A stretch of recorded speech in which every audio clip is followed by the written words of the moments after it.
twongeye kubaha ikaze nshuti bakunze ba Mars TV, nizere ko meze neza cyane. Tuje mu makuru y'uno munsi mu gitondo cyo ku 24, reka mbabwire ngo isabato nziza, umunsi w'umunezero kwa Adventiste, umunsi wa karindwi. Abatari Adventiste nambabwire ngo weekend nziza, mukomeze muryoherwe na weekend.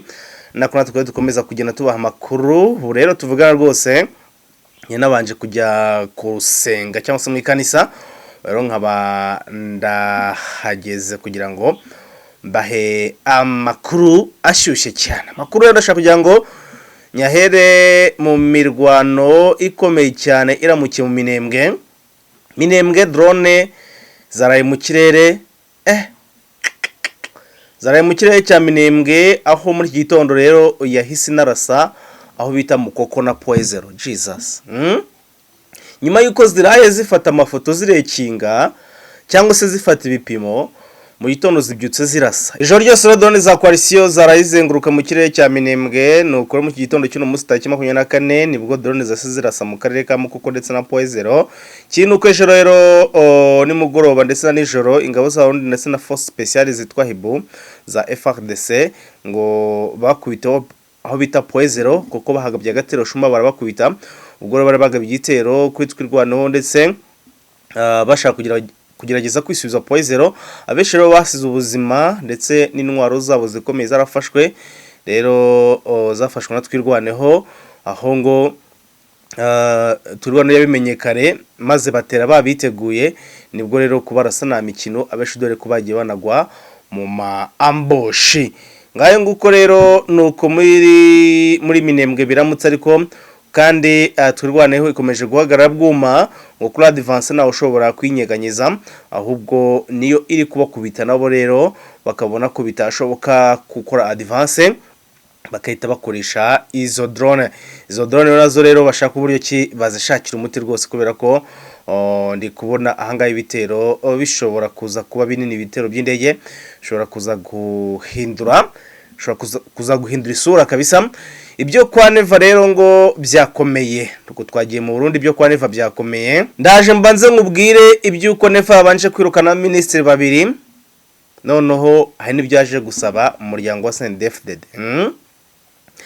President Shima Evariste ngo yaraye yirukanye abashikiranganzi babiri, harimo witwa Aritemon Katihabwa ndetse na Jean-Claude Nzobaneza. ngo bamaze amezi 5 gusa muri leta. Aritemon Katihabwa yatwara gushikiranganje bw'ubutungane ndetse n'agateka kazina muntu n'iterambere ngo ridakumira, sibyo? Yarayasubirijwe cyangwa se yirukanywe hamwe na Alfred, ngo yaraye asubirijwe, yarasimbuwe na Alfred ahigejeje. Naho Jean-Claude Nzobaneza nawe yatwara gushikiranganje bw'inyubako ndetse uburaro no kunguruza abantu n'ibintu. Ubwo dushize mu kugenekereza yari nka ministry w'ibikorwa remezo ndetse na transport, urumva ko birafatanye. Ngo yari ministry, ngo yarakuri ubushikiranganje bw'inyubako, ngo buraro no kunguruza abantu n'ibintu. Ubwo ni nka Jean Pierre Bemba munaye ngo ministry wa transport. We rero yarayasimbuwe n'uwitwa Damien Niyonkuru. Aritemon Katihabwa rero yarashoboye kwandikisha izina ryiwe mu mwanya muto cyane. Ikirundi ari ukuntu cyakingora kugisoma, ariko hanga handitse ngo akiginywa muri Myandagaro 2025.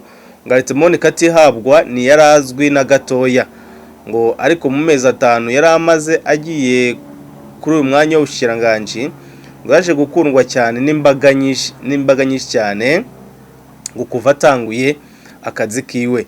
Aritemon Katihabwa yahuye n'intambara zitoroshe, ngo iya mbere yaje nk'inyinyurana cyangwa se kutumvikana hagati ya Ndayishimiye Angelina Ndayishimiye, ngo umupfasoni w'umukuru w'igihugu yatinya ko atazamworohereza ibijyanye no kurungika amafaranga n'imfashanyo muri fondasiyo Mugiraneza ya Angelina Ndayishimiye. Niko rero kurondera kumwaka igisata cyo gufatana mu nda, ngo Direction Générale de l'Association de la solidarité nationale. Aritemoni Katihabwa nakatagize aritura umukuru w'igihugu, ariko byarangiye ico gisata kijanywe mu bushikiranganje bw'abakozi ba leta n'akazi butwarwa na General Gabriel Nizigama batazira Tibia, ngo asanzwe rero ari inshuti ya Angela Ndayishimiye cyane.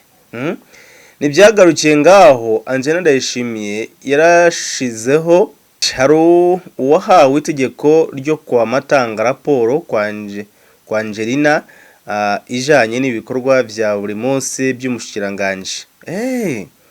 Ngo urumva Angela Ndayishimiye yaje no gushyiraho maneko igomba kuzajya imuha amakuru kuri uyu ministri nyine waza ministri.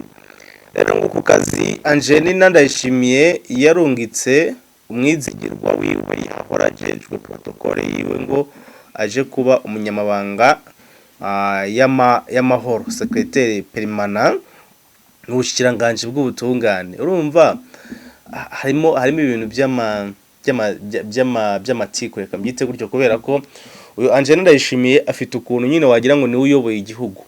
Urumva umuntu wese batumvikana cyangwa se umuntu ushobora kwitambika muri business ziwe ngo ahita muteza umugabo we bakamwirukana. Urumva ko mu yandi magambo Angela Ndayishimiye ariko byagiye bivugwa kenshi cyane ngo ngarica gakiza, reka mbivuge gutyo, umuntu nyine atiyumvamo, umuntu adakunda, umuntu batahuza, ntabwo ngo ashobora kuguma ku mwanya we.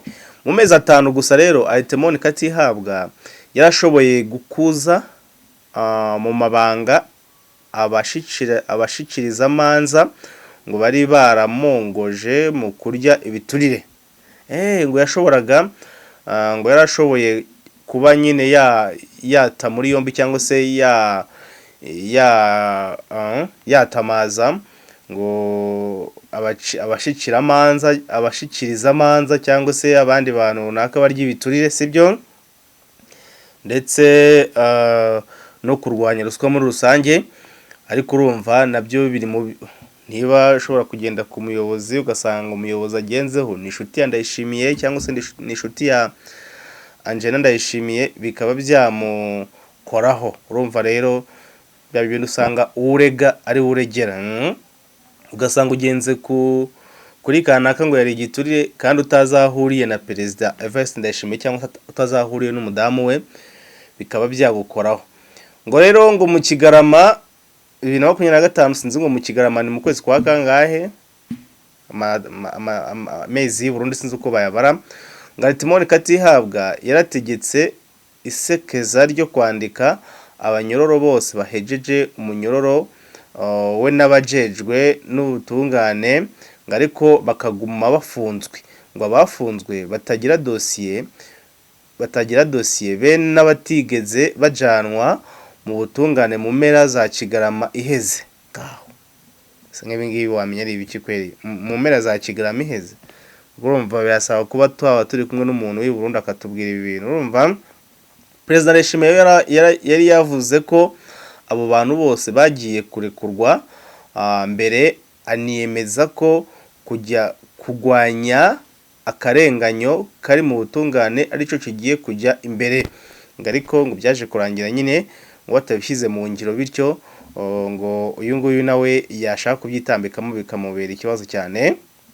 Naho Jean Claude Nzobineza yari umushikiranganje atazwi, ariko nyine nawe yari umukozi cyane.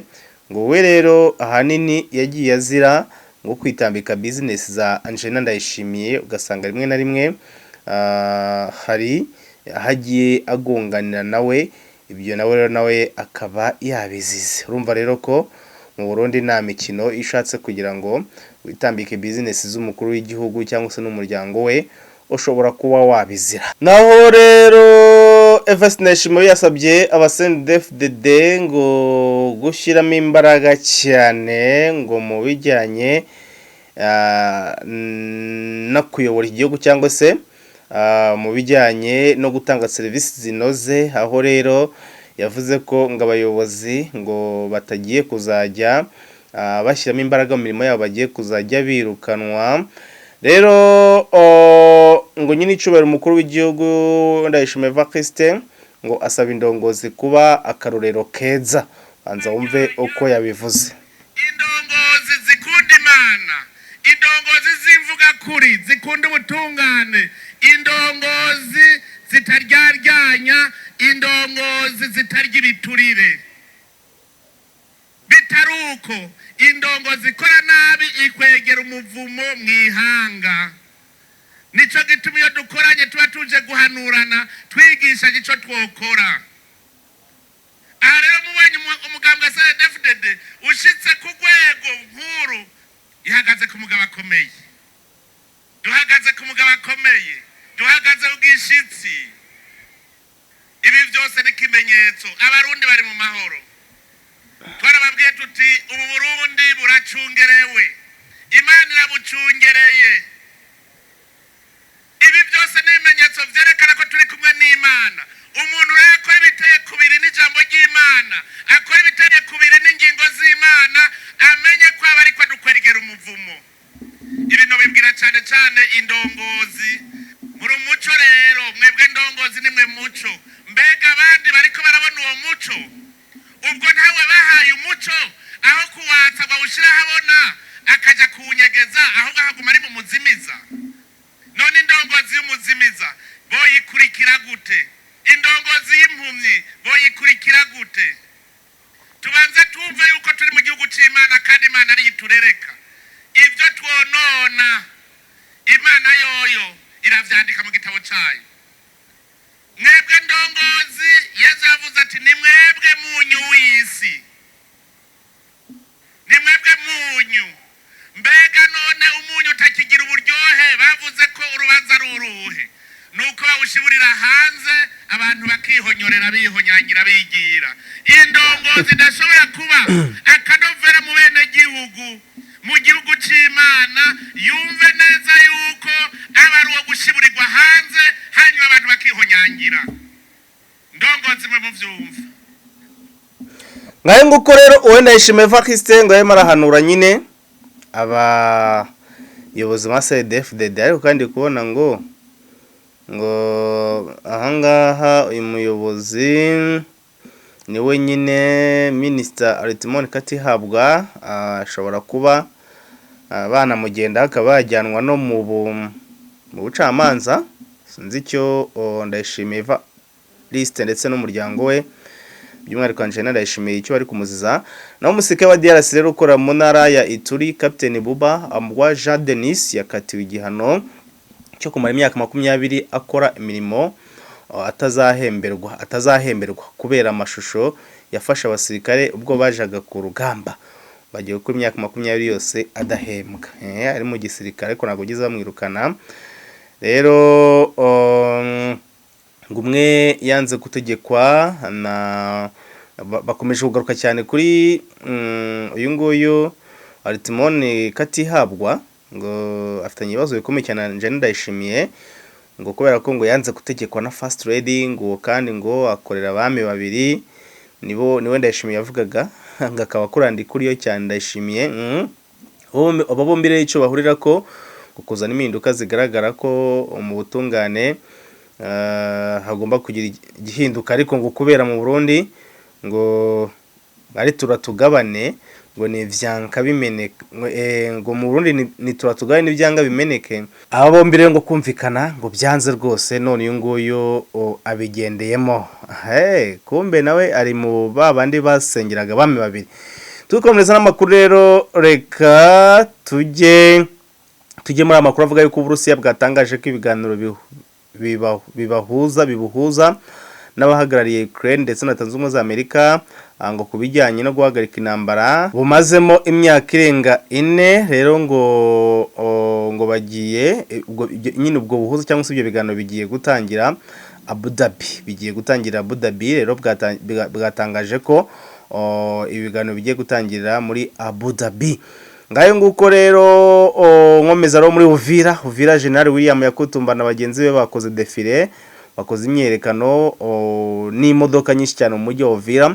Byabaye ejo ku 24, byabaye ejo bundi ku 23 ubwo Guverineri Jacques Perusi yatahukaga avuye mu buhunzi, avuye Bujumbura mu Burundi. Rero njyanwa akavido muri ukabona abo naba wazalendo ba Yakutumba bari kugenda rwose badefira biyerekana. Leta ya Kinshasa yarakajije ibitero bya drone muri Sud Kivu na Nord Kivu. Ejo bundi ku 23 rero habaye ibitero bya drone kuri poste za M23 muri territoire ya Walikale, Rucuro ndetse na Fizi. Muri Walikale rero barashe mu karere ka Belawusa, muri Rucuro barashe mu karere ka Kikuku, muri Bwito ku rugabano rwa Walikale na Rucuro, naho muri territoire ya Fizi barashe muri Rugezi, aho rero ni mu Minembwe. Ikindi kandi uko muri Rugezi hakunze kuba ibitero by'indege by'umwihariko ziba ziturutse mu Burundi, ngo dore ko bafite rero umujinya wuko ngo hano aho bita mu mihana ya Mitamba haherutse kugwa abarundi benshi cyane kubera ko ngo bararwanye baratsindwa kandi barakubitirwa. Minembwe rero hano abaye igitero gikomeye cyane kandi ingabo zo na coalition baje kubasiguza mu karere ka Poezero ku mugoroba 23, aho rero iyo mirwano yabaye tariki 23 iza kurangira ku mugoroba mu masaha saa moya, hari hacyumvikana imvura y'amabombe. Ngo mu gitondo rero bukiye ku 24 haje gusangwa imirambo myinshi cyane ingabo z'abarundi, ngo bayoberwa uburyo kiyo mirambo yahageze. Mu yandi magambo bivugwa ko ngo habaye operation Kimya zagiye zihitana ingabo z'abarundi nyinshi cyane. Emmanuel Macron nyuma yo guhura na President Felix Tshisekedi ngo deribyo yamwijeje, yagize ati rero nishimiye kwakira President Tshisekedi Paris, namwijeje ubufatanye bwuzuye bw'igihugu cy'Ubufaransa mu guhanira ubusugire bw'igihugu cya Republika ya Demokarasi ya Kongo ndetse no gushyigikira umuhate ugamije kugera ku ihagarikwa ry'imirwano n'ishyirwa mu bikorwa ryabyo mu burasirazuba bw'iki gihugu. Ati rero twiyemeje gusubiza ibyifuzo by'abaturage. Emmanuel Macron mu yandi magambo adaciye ku ruhande yavuze ko agiye gufasha Tshisekedi mu buryo rwose bwagutse cyangwa se mu buryo bunini cyane. Igisirikare cya Republika ya Demokarasi ya Kongo rero cyagabye ibitero cyifashishije indege zitagira abapilote mu bice bituwe n'abaturage ndetse no ku birindiro by'ihuriro rya FCM23 byabaye ejo kuwa gatanu ku 24 I'm sorry muko murambo bandi kwitanya amatariki uri kumva mu gace rero ka Belawusa nababwiye muri Gupama Yakobo ni muri territoire ya Walikale mu ntara ya Kivu y'Amajyaruguru. Amakuru aturuka mu nzego zizewe z'umutekano agaragaza ko igitero cya gisirikare cyabaye ahagana mu masaha saa 7 z'amanywa, aho drone rero yagabye ibitero ahari hatuwe n'abaturage yangiza byinshi cyane mu bikorwa remezo byari muri ako gace. Abaturage rero ndetse n'abahagarariye muri Belawusa batangaje ko amashuri yangijwe cyane bikomeye mu gihe ibisasuro byaturikiye icyarimwe byumvikanye mu gace kose, bitera ubwoba ndetse n'akajagari mu baturage batangira guhunga. Umwe mu baturage yagize ati twabonye umuriro n'umwotsi mwinshi cyane bizamuka muri aka gace. Igitero cy'indege kije gikurikira ibikorwa bya gisirikare FARDC maze iminsi igaba muri territoire ya Walikale, aho ihuriro rya FCM23 rimaze ibyumweru bibiri ritarwana ariko bakomeza kubashotora.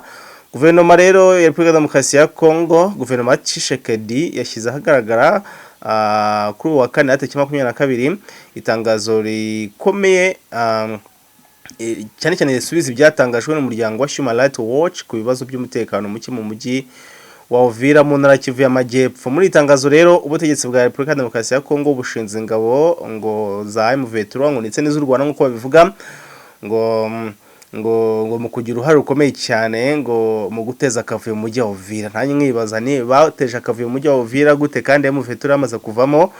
Rero ngo kandi bashinza ngo kuba ngo barafasha abaturage bakabagumura ngo bakabatwara ku ngufu, kandi abaturage mu by'ukuri twabonye ubuhamya bwabo ko bahunze kubera gutinya kwicwa, kuko n'abasigayeyo wabonye ibyo bakorewe, barishwa abandi basenyerwa amazu, abandi bagira gute barasamburirwa. Byose ni byerekana ko umujyi wa Uvira umutekano wari uhari, ariko Tshisekedi kubera kubura ibyo asobanura byose yahise abihirikira ku Rwanda. Ngira ngo ibyo ngibyo murabimenyereye. Nko ku guverinoma ya DRC rero ibivuga ngo yemeza ko hari ingabo ngo za M23 ziri muri DRC ngo kandi ngo zikaba zifitanye n'u Rwanda, ngo ikindi kandi ngo zikomeje ngo guteza umutekano muke mu baturage. Ibyo rero ngo ngakavuga ko ngo impamvu uwo mutekano muke ushobora kuba mu bice bya Nord Kivu na Sud Kivu ngo no kubera izi ngabo. Gaye nguko rero nshuti bakunze amaresi munyemerere noneho nkomeze nimwe mu migambi abazayendo bafite hano mu mujyi wa Uvira. Munyemerere nifashishije no audio wanze muyikurikire yose umusobanukirwa ibyo bari kubapangira. Rero nicyerekana ko mu mujyi wa Uvira hari umutekano muke uri gutezwa na bano bazendo ndetse bafatanyije n'ubutegetsi bwa CNDD-FDD n'imbonerakure ndetse kandi bafatanyije na leta yafashe kuko niba uburenganzira, aho rero bakomeje kugaragaza urutonde rw'abantu bagiye kwibasira bakaba bagira nabi. Banza wumve ino audio uraza gusobanukirwa. Kwa ndugu zangu, kwa niaba ya Ligue des Indignés pour la citoyenneté responsable, c'est depuis longtemps, depuis tulifanya message yetu ya appel au patriotisme ya le 6 décembre 2025, leo tena njo tunakuya kusema officiellement juu ya Ligue des Indignés. Wababa, wa mama, ndugu zangu, situation yenye inakuwa leo kwa Uvira inakuwa situation très catastrophique. Na situation inakuwa très catastrophique, kunakuwa maarrestation za arbitraire za ba victime et surtout benye balibakiaka hapa Uvira. C'est comme si mutu kubakia kwake ni infraction. Parmi population yenye ilibakia hapa Uvira, kuko population kwa victime ya vol, ya pillage na importation ya mabitu yabo par le M23. Kisha tena mouvement officiel inakuya, nayo inakuya inaanza traquer la même population. Comme si mutu kubakia kwake c'est devenu une infraction. À partir ya les 9, wakati vague ya batu kukimbia ilikuwa, kukimbia ni choix ya mutu. Fuir c'est le choix de quelqu'un. Parmi population yenye likimbia, kuko benye balikimbia banayua kwenye banaenda, kuko balikimbia banaishi Burundi, walitoka Uvira banaenda Burundi, banaenda ishi makwabo, ils vivent au Burundi. Kuko benye balitoka Uvira banaenda Burundi, banakimbia biko na boga. Kuko balikimbia banaenda Burundi, ils avaient des conventions na batu ya M23, balishindoka kurespecter ma convention zabo, bakakimbia. Population yenye ilibakia Uvira, kuko benye balibakia Uvira parce que abana pa kwenda Burundi, kuko benye balibakia Uvira abana ma moyen ya kukimbia nayo Burundi, kuko benye balibakia Uvira abapendi maisha ya kamba ishaka ionja peut-être me banasema omwe tukufie kwetu kulongo yetu, na kuko benye balibakia Uvira vile vile benye balikuwa en connivence na M23. Mais sasa isikuye kuwa njo motif ya représailles. Parce que depuis dimanche, mpaka leo, il y a plusieurs arrestations arbitraires. Et on ne sait plus qui arrête, qui fait quoi, qui est qui. Inakuwa tena désordre.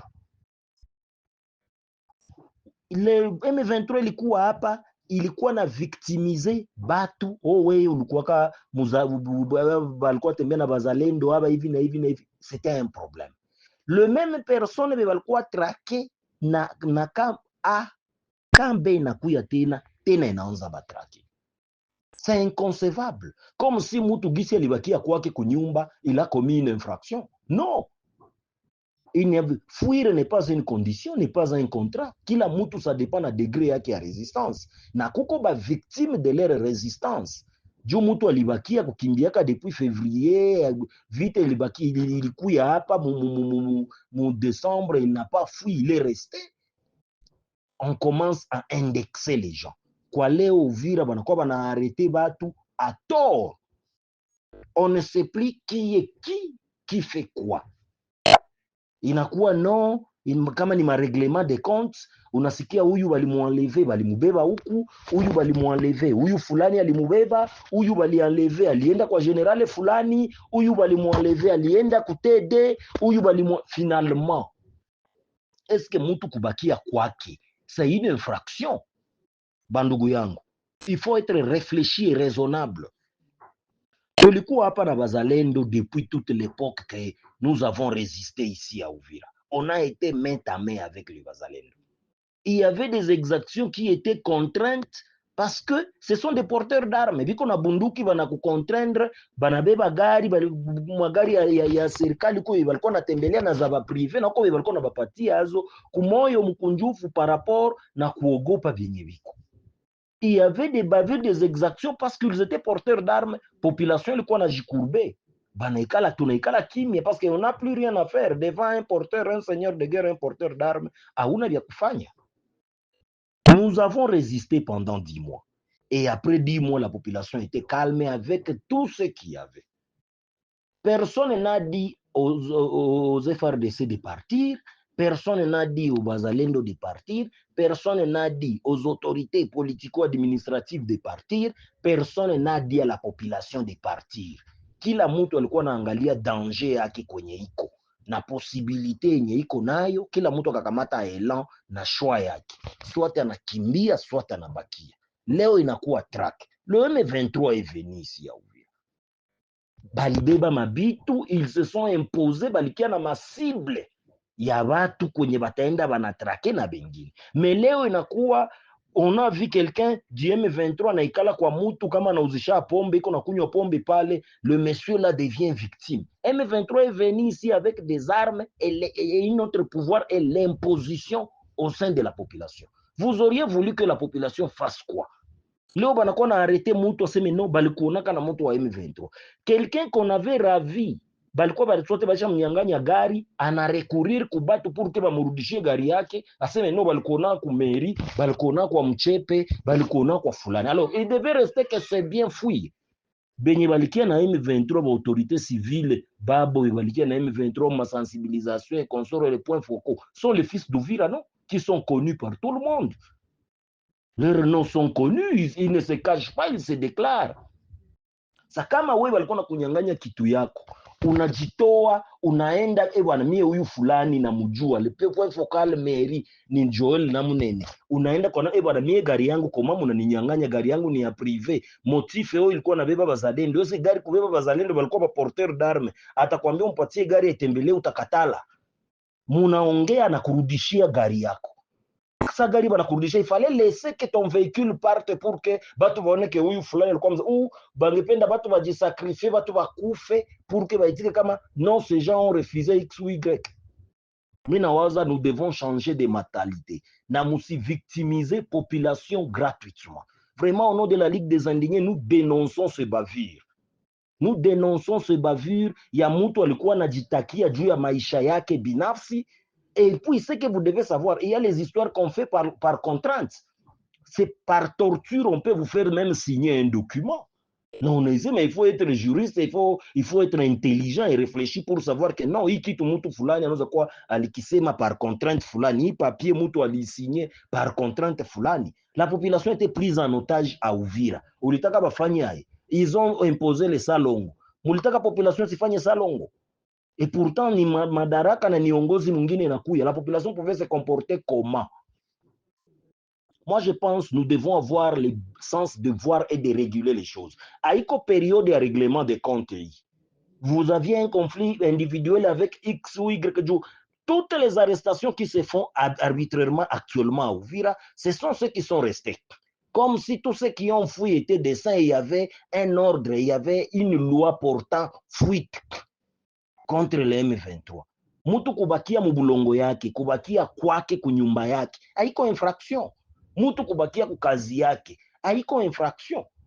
Kama banataka bomola magazin yako, unaenda unashimama pale unaifungula kesho pour que baone kama muku kuko mouvement kuko batu. Est-ce que c'est devenu une infraction? Mina waza, nous interpellons toutes les autorités provinciales, locales et nationales. Et nous interpellons les ONG des droits de l'homme, de la défense des droits de l'homme, de suivre cas par cas. Kuna kwa maarrestation, sio mtu huyu balimbeba Kilibula, huyu balimpandisha Kasenga, huyu balimsha kutede, huyu banamfunga mu avenue tel, huyu balimbeba yuko. Batu banaanza uwawa pour rien. Parce que ulibakia tu kwako. Non, c'est anormal. Nous devons laisser ce genre de bavure. Iko sawa gisi bandugu yetu Banyamulenge. Il y a ceux qui ont pris le choix de fuir, ça M23 lienda. Mais quand ils ont eu des problèmes cool, aïko njo ba indexé be ibalibakia parce qu'il y a des Banyamulenge qui sont restés à Uvira. Et c'est vrai qu'il y avait certains, il y avait des bavures pour certains, mais chaque fois calmés et ils sont à Uvira sans problème. Et ils étaient à Uvira depuis février, mpaka gisi décembre ilifika saa ya watu kukimbia. Alors, ce n'est pas que vale valikimbia bataji en prendre ko benye balibakia. Fuir, c'est un choix, c'est une conviction, c'est une possibilité. C'est pourquoi je voulais interpeller la jeunesse d'Uvira, surtout aba benye banachemuka sai qui s'appelle des leaders d'opinion, les coordinations et consorts X ou Y. Évitez vos bavures parce que mutaouisha ba jeune ya Uvira bure pour rien pendant que les ennemis sont là. M23 batu yake be balikuwa balibakia hapa Uvira benye sa balikuya, ils se sont manifestés na balienda nabo. M23 benye banatumika nabo, il ne se cache pas dans les réseaux sociaux et partout. Moi je pense, j'interpelle les services de sécurité. Kama hakuna vigilance, mutafunga batu yote. Parce que ba M23 balikuya Uvira, il s'imposait arriver par-ci par-là, wakikujua hapa iko na besoin ya kuuza iliti ataenda uza, iko na besoin ya kunywa pombe hapa banisha pombe utauzisha musoko. Donc dans les cas contraires vous allez arrêter tout le monde. Et si en contrepartie, si les M23 pouvaient faire ça, représailles kote kwa mzalendo alikanyagaka, kote famille yenye ilikuwa na mtoto wa mzalendo bamufunge wala baue, on nous aurait tous exterminés à Uvira. Bangetuwaka si bote. Moi, je pense qu'on doit être sérieux et méthodique.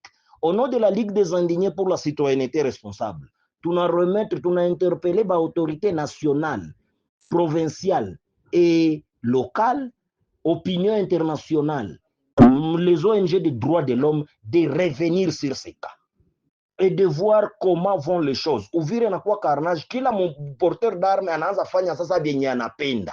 Ce n'est pas comme ça, on ne doit pas vivre comme ça. La population ne doit pas vivre comme ça. Ou vous êtes en train de nous contraindre de fuir. Jumutu hawezi kuwa alikuwa alipata problème. Wakati M23 ilikuya, il est resté chez lui. M23 inaenda, les Bazalendo et les FARDC viennent, ils commencent encore à avoir des problèmes. Première question, Dieu a nini ulibakiaka? Est-ce qu'on peut poser à quelqu'un la question, quelqu'un qui est resté chez lui à la maison, on te pose la question, pourquoi tu es resté chez toi? Comme si fuir chez toi, c'est devenu un droit ou une loi. Mina waza bandugu yangu, réfléchissons beaucoup. Les autorités, prenez la chose à la main. Et quand vous allez vous laisser manipuler, Uvira à tout abaki et il y aura une autre réforme et révolte une population pour que jigombole. Parce qu'on ne pouvait pas résister à la... Il y a ceux qui sont victimes de leur résistance. Certains sont jaloux de la résistance des autres comme ils n'ont pas bougé. Calme. Et puis on commence à les donner des connotations. Ça, il y a quoi infraction? Balkona ko litembiaka na M23. Balkona lisumuliaka na M23. Baliona M23 nafika kwa naika. Finalement, les opérateurs économiques et surtout ceux qui ont des noms, les leaders, les notables, ceux qui ont des noms, ceux qui exercent les métiers libéraux. À Uvira, il y a quoi problème? Les avocats, les maîtres sont arrêtés, les ingénieurs sont interpellés, les opérateurs économiques aux arrêts, par X ou Y. Côté Bazalendo, côté FARDC. Bandugu, on vous interpelle à l'ordre. Waku viongozi kama mchukuli ki question na tactique na prudence ya mingi, mutamalizisha ba innocent pendant que ba coupable njo benye biko banaenduire batu mwerere pour couvrir leur malfaisance, bananza faire arrêter ba innocent. Mutu kubakia kwake haiko infraction, mutu kubakia muinchi yake haiko infraction, non plus comme mutu kukimbia kama nasikia boga, kama najiona iko en danger, haiko infraction non plus. Je suppose que benye balibakiaka, il pouvait être beaucoup plus exploité par la stratégie sécuritaire en place juu ya kujua nini yenye ilikuwa nini ilibakia, qu'on donne les vraies versions, hapana ma version sentimentale zenye zilikuwa nasikilika ku réseaux sociaux. Ceux qui ont fui Uvira et c'était mis comme les donneurs de leçons, hapo ndio banayua situation à la minute yenye iko napitikana Uvira kushinda benye balibakia hapa. Moi je pense waku viongozi, vous devez changer les choses et ne vous laissez pas téléguider ou manipuler. Parce qu'il y a les sadiques, il y a les haineux qui veulent régler leurs comptes par rapport à une situation, banataka y profiter. Je pense qu'il ne faut pas créer une troisième vague, parce que la première vague, le gouvernement national, provincial et local, la deuxième vague, ni rebellion ya M23, musikreye sasa vague ingine ya ba révoltés, les indignés des exactions contre ceux qui sont restés. Mi nawaza wakuu viongozi wa baba wa mama, ndugu zangu, réfléchissons sur ça. Mettons plus ensemble ce qui nous unissent que ce qui nous divise. Na conflit particulier ya batu isikuye ingia, parce que basikuye ingiza aba baibu na aba basoda ya mupya mwereur pendant que X est en train de vouloir régler les comptes avec Y. Kwa niaba ya Ligue des Indignés pour la Citoyenneté Responsable, wa baba wa mama, ndugu zangu viongozi, tunawashukuru. Ni gardien du temple, ingénieur Zembezembe. Nshuti bakunze amari siviro munyime dusoreza ahangaha, nizere ko mwabanye natwe kuva amakuru atangiye kugeza arangiye. Turabakunda cyane ko twifuje kubikomeza kugira ihirwe. Makuru yacu rero ni akagaruka, ni mukanya cyane muze kujya kure. Turakomeza tubagezeho updates zigezweho kandi namwe mukomeze mubane natwe. Nugiye kuri Amari TV, thank you so much, komeze kugira weekend za mu rusange. Natwe turano rero kugira ngo tukomeze tuguhe amakuru agezweho, komeze mubane natwe rero. Murakoze cyane, mugira amahoro y'Imana.